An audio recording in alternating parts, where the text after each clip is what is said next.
Assalamualaikum warahmatullahi wabarakatuh. Terjadi peningkatan sebesar 2.532%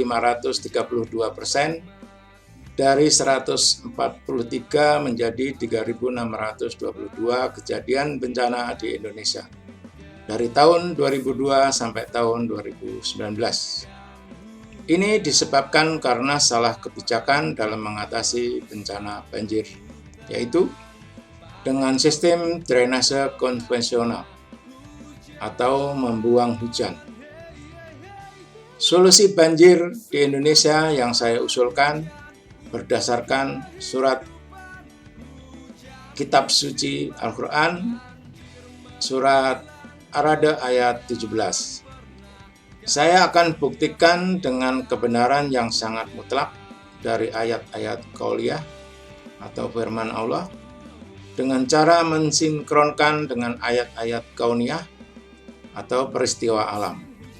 Jika kedua ayat tersebut tidak bertentangan, berarti benar. Hakikat ayat-ayat Allah. Allah Subhanahu wa Ta'ala menuangkan sebagian kecil dari ilmunya kepada umat manusia dengan dua jalan.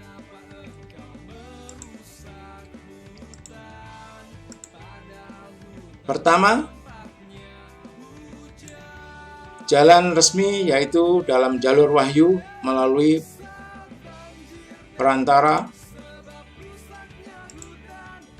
perantaraan malaikat Jibril kepada Rasulnya yang disebut juga dengan ayat-ayat qauliyah, yaitu ayat-ayat yang Allah firmankan dalam kitabnya. Yang kedua, jalan tidak resmi yaitu melalui ilham kepada makhluknya di alam semesta ini, baik makhluk hidup maupun yang mati, tanpa melalui perantaraan malaikat Jibril. Karena tanpa melalui perantara malaikat Jibril maka disebut jalan langsung. Kemudian jalan ini disebut juga dengan ayat-ayat kauniyah atau ayat-ayat dalam bentuk segala ciptaan Allah berupa alam semesta dan semua yang ada di dalamnya. Ayat-ayat ini meliputi segala macam ciptaan Allah, baik itu kecil, mikrokosmos, atau yang besar, makrokosmos.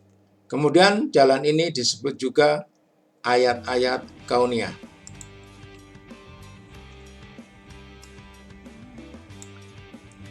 Kesatuan antara ayat qauliyah dan kauniyah. Ayat-ayat qauliyah adalah ayat-ayat yang difirmankan oleh Allah Subhanahu wa Ta'ala di dalam Al-Quran. Ayat-ayat ini menyentuh berbagai aspek termasuk tentang cara mengenal seperti firman Allah Subhanahu wa Ta'ala sebagai berikut. Al-Quran surat At-Tin ayat 1 sampai dengan 5. Yang artinya demi buah tin dan buah zaitun. Nah, ini buahnya terbukti. Dan demi bukit Sinai dan demi kota Mekah. Ini yang aman, sesungguhnya kami telah menciptakan manusia dalam bentuk yang sebaik-baiknya. Kemudian kami kembalikan dia ke tempat yang serendah-rendahnya atau neraka. Nah, surat ini terbukti semua bendanya ada. Kesatuan antara ayat qauliyah dan kauniyah. Ayat kauniyah adalah ayat atau tanda yang wujud di sekeliling yang diciptakan oleh Allah.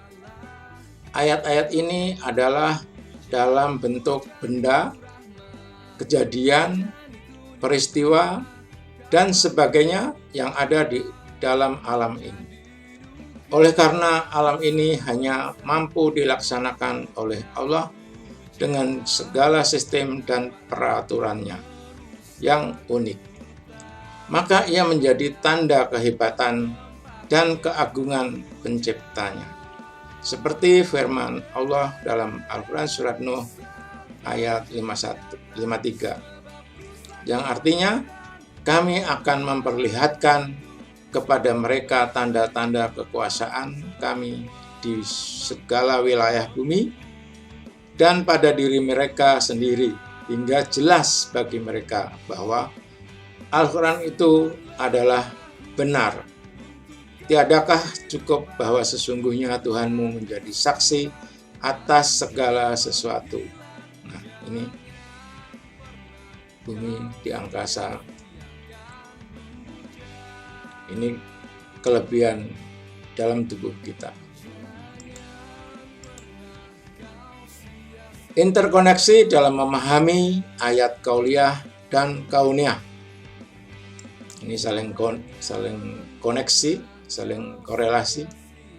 Secara garis besar, Allah menciptakan ayat dalam dua jalan, keduanya saling menegaskan dan saling terkait satu sama lainnya. Hal ini membuktikan bahwa kemampuan manusia untuk memahami keduanya adalah keniscayaan. Allah tidak hanya memberikan perintah untuk sekedar memahami ayat-ayat Allah berupa qauliyah, tetapi juga untuk melihat fenomena alam ini. Alam adalah ayat Allah SWT yang tidak tertuang dalam bentuk perkataan Allah untuk dibaca dan dihafal, tetapi alam adalah ayat Allah yang semestinya dieksplor dan digali sedalam-dalamnya untuk semakin manusia mendekatkan diri pada kemahakuasaan Allah SWT. Ayat Qauliyah dan Kauniyah. Allah menggunakan dua sandi besar dalam menunjukkan kekuasaannya. Kedua sandi tersebut adalah sandi Qauliyah dan sandi Kauniyah. Sandi Qauliyah dapat dilihat dengan mempelajari Al-Quran, sedangkan sandi Kauniyah dipelajari dengan mencermati setiap fenomena yang ada di sekitar kita, baik peristiwa alam maupun kejadian sosial. Karena kedua sandi tersebut berakar pada suatu zat yang sama, yakni Allah SWT. Maka di antara keduanya tidak boleh ada yang saling bertentangan. Jika ditemukan adanya pertentangan antara Al-Quran sebagai ayat Qauliyah dan peristiwa alam sebagai ayat Kauniyah, pasti salah satunya ada yang salah. Demikian untuk menguji kebenaran ajaran suatu agama, yaitu dengan mempelajari Al-Quran, kemudian mencermati setiap fenomena alam ini.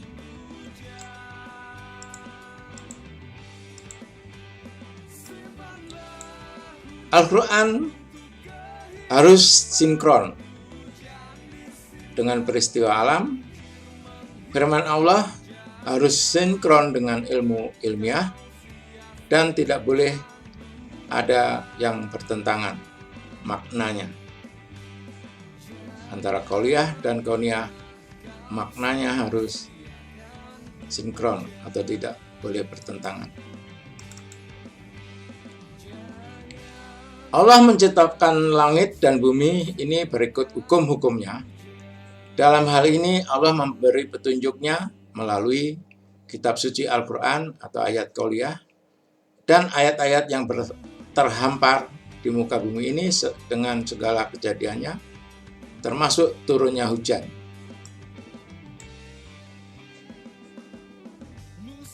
Ilmu ilmiah atau ayat kauniyah. Dua ayat ini harus sinkron dan ada buktinya. Saya akan memberikan contohnya. Hukum terjadinya siang dan malam. Ini ada 29 firman-Nya. Ayat qauliyah. Sesungguhnya dalam penciptaan langit dan bumi dan silih bergantinya malam dan siang terdapat tanda-tanda kebesaran Allah bagi orang-orang yang berakal. Al-Quran surat Ali Imran ayat 190. Nah, di sini ayat kauniyahnya ya siang malam sudah miliaran tahun terjadi. Ini adalah bukti Allah memberi petunjuk adanya siang malam. Kita rasakan setiap hari berganti antara siang dan malam. Itu terbukti, sinkron. Kemudian saya beri contoh lagi ayat qauliyah dan ayat kauniyah. Firman Allah atau peristiwa alam. Dan goyanglah pangkal pohon kurma itu ke arahmu, niscaya pohon itu akan menggugurkan buah kurma yang masak kepadamu. Al-Quran surat Maryam ayat 25. Nah, ini hukum gravitasi. Apabila suatu benda yang berada dalam ketinggian tertentu di atas permukaan bumi dilepaskan, maka benda tersebut akan selalu jatuh bebas menuju permukaan bumi. Nah, seperti itu terbukti. Kita saksikan semua benda yang di atas kalau dijatuhkan akan jatuh ke permukaan bumi. Itu hukum gravitasi. Ayat qauliyah tidak bertentangan dengan ayat kauniyah. Terbukti benar. Nah, itu saya kasih contoh 2. Nah, nanti saya akan informasikan mengelola hujan itu juga seperti itu. Terbukti antara qauliyah dan kauniyah. Dan selama 74 tahun Indonesia selalu membuang hujan. Itu adalah kebijakan yang salah. Ini ayat kauliyahnya firman Allah SWT, Al-Quran surat Ar-Ra'd ayat 17. Allah telah menurunkan air hujan dari langit, maka mengalirlah air di lembah-lembah menurut ukurannya. Maka arus itu membawa buih yang mengambang, dan dari apa logam yang mereka lebur dalam api untuk membuat perhiasan, atau alat-alat. Ada pula buihnya, seperti buih arus itu. Demikianlah Allah membuat perumpamaan bagi yang benar dan yang batil. Saya akan korelasikan dengan hadis Bukhari dan Muslim surat Ar-Ra'd ayat 17. Sesungguhnya perumpamaan, petunjuk, dan ilmu yang Allah mengutus padaku adalah seperti air hujan yang menimpa bumi. Nah, Allah memberi informasi atau petunjuk perumpamaan itu antara air dan buih air. Adapun buih itu akan hilang sebagai sesuatu yang tak ada harganya. Ini firman-Nya. Kemudian hadisnya, ada pula sebagian tanah yang keras tidak dapat menyimpan air karena letaknya miring dan tidak menyerap air sehingga tidak menumbuhkan tanaman apa-apa. Nah, ini kalau kejadian di lapangannya. Kalau sedang turun hujan, jatuh ke tanah keras dan letaknya miring, dia akan langsung menjadi run off, terbuang, ngalir secara gravitasi melalui drainase sungai ke laut. Nah, ke laut ini terbuang selama hujan turun. Ini firman-Nya hilang. Nah, ini juga sama, run off ini akan hilang karena selama hujan turun dia akan kembali ke laut. Adapun yang memberi manfaat kepada manusia, maka ia tetap di bumi. Nah, ini yang benar firman-Nya. Nah, kemudian hadisnya, ada pula tanah yang tandus, hanya menyimpan air saja, lalu Allah memanfaatkan air itu kepada manusia yang meminumnya dan mempergunakannya untuk mengairi kebun-kebun tanamannya dan ladang-ladangnya. Nah, ini sudah terbukti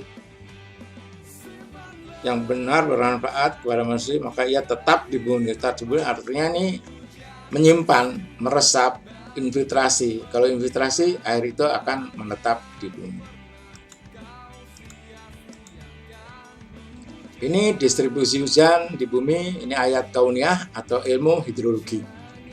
Jadi total sama dengan ki melimpas ditambah ki meresap ditambah ki menguap. Nah, hanya 2 parameter yang bisa dikelola, yaitu melimpas dan meresap. ini menguap, tidak bisa dikelola. Ini kalau hujan turun, tanah yang miring tadi run off atau melimpas, ini ke sungai, terbuang. Ini juga yang jatuh ke tanah yang porus tapi dapat meresap, menyimpan air, ini infiltrasi. Ini run off dan ini infiltrasi. Beginilah ilmu hidrologinya, sama, ada dua parameter. Jadi yang menetap di bumi dan yang hilang. Tadi dimisalkan buih hilang dan yang satunya air menetap di bumi. Jadi sama, sinkron antara ayat kauliyah dan ayat kauniyah.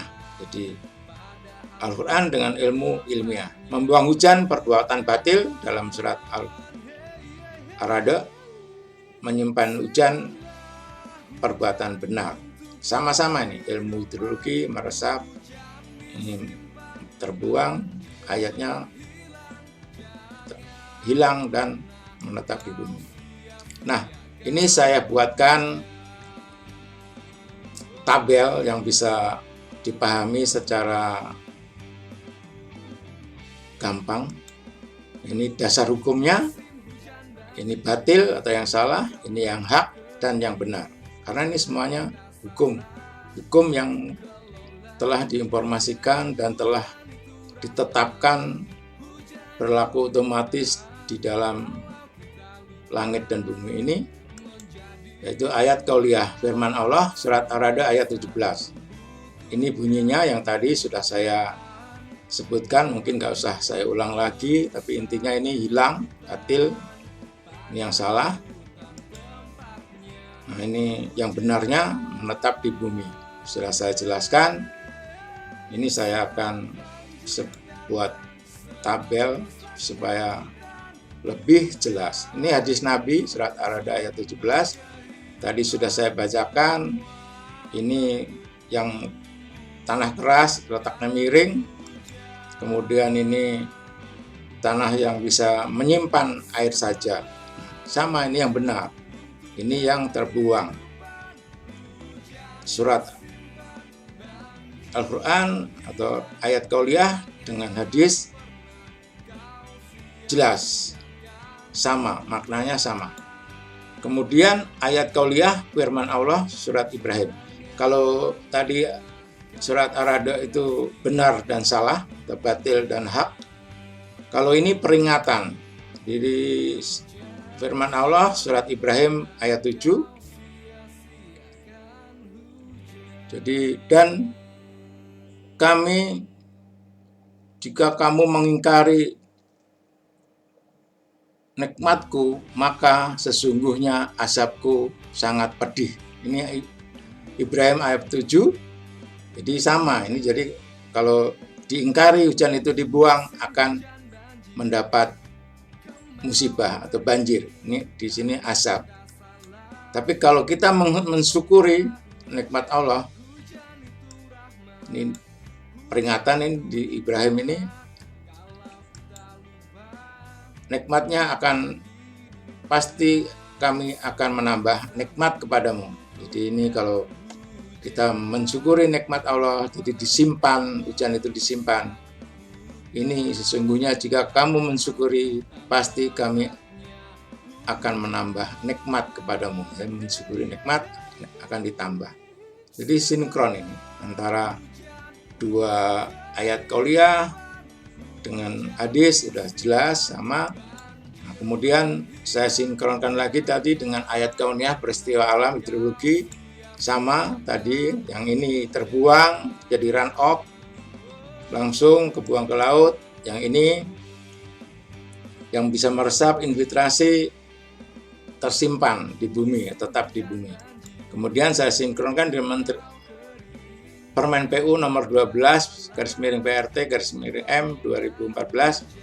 Ini dalam lampiran 1 halaman 3 berdampak banjir, kekeringan dan longsor. Jadi kalau membuang hujan, membuang runoff itu akan berdampak banjir, kekeringan dan longsor. Ini sudah terbukti selama 74 tahun kita melakukan ini.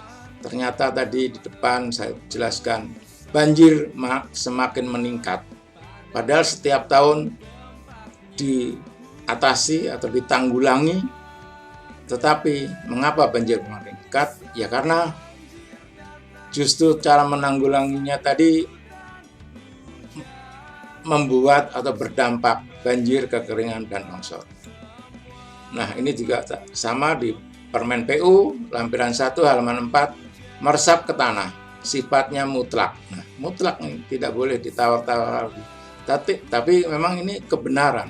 Jadi kebenaran tadi dasarnya Al-Quran, sekarang ada Permen PU-nya tahun 2014. Jadi mengatasi banjir di Indonesia harus menyimpan hujan. Nah, ini saya perjelas lagi ayat qauliyahnya. Dan jika kamu mengingkari nikmatku, maka sesungguhnya azabku sangat pedih. Al-Quran surat Ibrahim ayat 7 tadi sudah saya jelaskan, jadi membuang hujan hukumnya batil, berdampak banjir. Nah, ini beberapa bukti ayat qauliyah dan ayat kauniyah sinkron, jadi tidak bertentangan.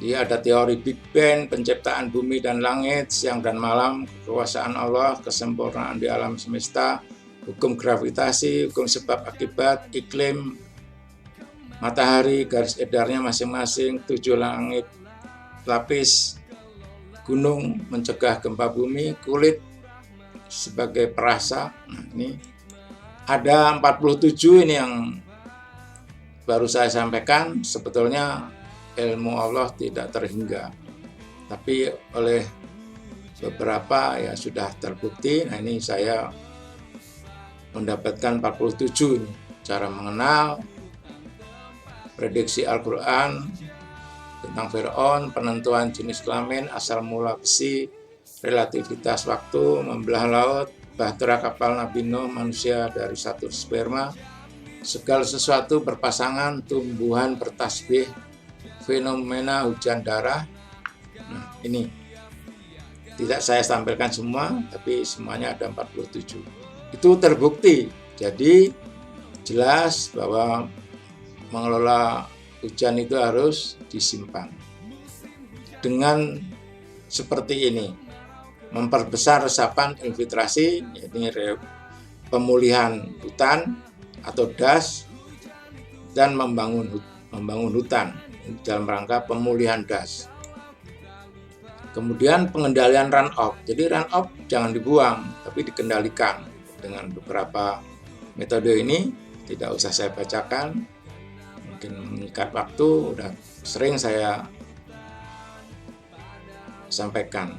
Tapi yang utama, memanen hujan itu akan lebih efektif dan efisien, langsung mengurangi run off.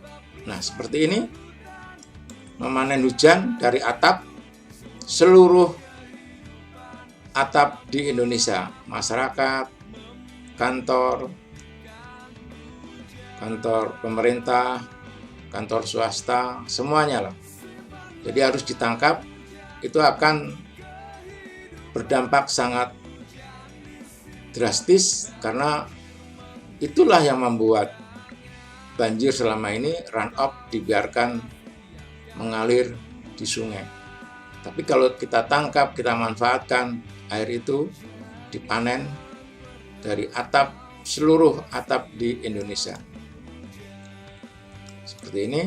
Nah, ini sudah saya menghitungnya, estimasi aja dapat 40 miliar meter kubik per tahun. Info Tambungan memanen air hujan sekitar 40 miliar meter kubik per tahun. Nah, ini kalau pemulihan das dengan kriteria daya dukung das yang tergolong baik menurut Permen Hub nomor 61 tahun 2014, koefisien aliran lebih kecil dari 0,3. Ini saya ambil 0,28. Ternyata volume terbuang hanya 744 miliar, yang tadinya 2000 lebih kalau menggunakan drainase konvensional.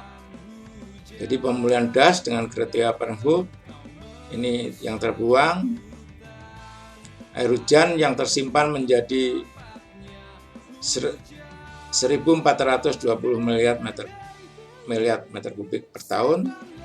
Total simpanan menjadi 1.468 miliar meter kubik per tahun. Jadi sisa terbuang 704 atau 32%. Ini bedah buku Restorasi Das Ciliwung datanya. Jadi drainase konvensional air hujan yang terbuang menjadi banjir itu 2.172 miliar meter kubik per tahun. Nah, ini datanya. Jadi hasil dari solusi saya tadi, setelah ada memanen hujan yang 40 miliar, pemulihan das 1.428 miliar, total tersimpan tadi 146 miliar meter kubik per tahun, sisa terbuang 705 miliar meter kubik per tahun. Jadi 32%. Yang tadinya 72% terbuang.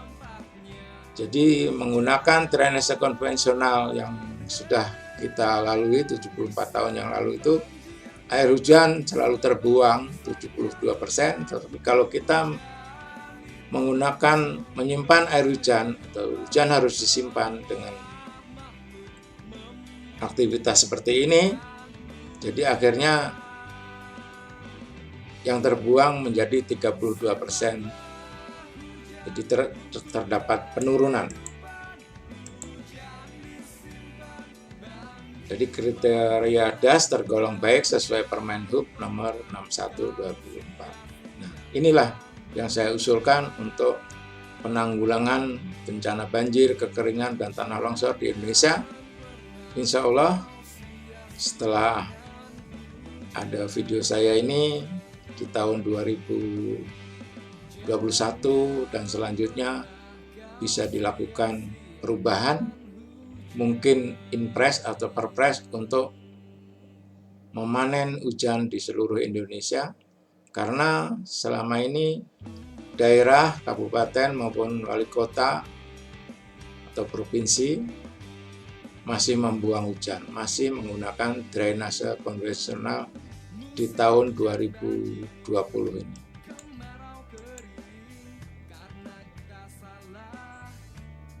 Terima kasih atas perhatiannya.